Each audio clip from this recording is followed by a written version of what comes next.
Oya DJ Bullets, láàsì àkíbá o.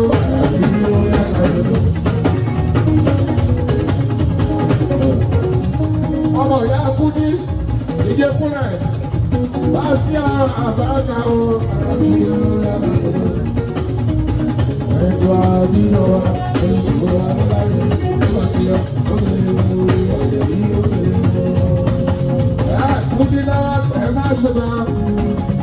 Bóyá ní Mújí òní fẹ́ lọlẹ̀, òṣèlú afárá yìí má dáwọ́, ìṣẹ̀ ìjẹ́ náà, àsìkò tó ti la ìlú. Àwọn ọmọ yìí bà, èèyàn àwọn ọmọ yìí bà, ọkọ̀ ọmọ ìdílé mẹ́ta, ọmọ ìyá Kúdí, onírèdè òkọ́ tí ọ̀hún ìyàwó.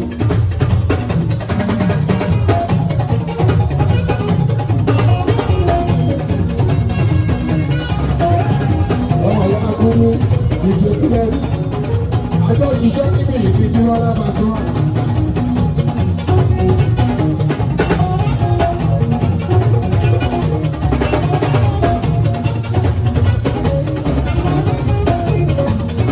Orílẹ̀-èdè ìlúkọ́ tí wọ́n rò àbí ojúmọ́.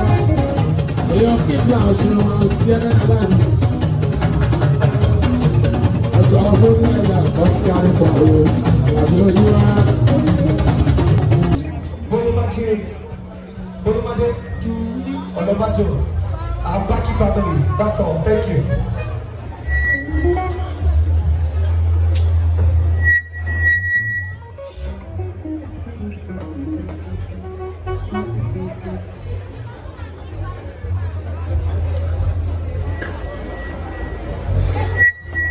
Hey, what's the one you want?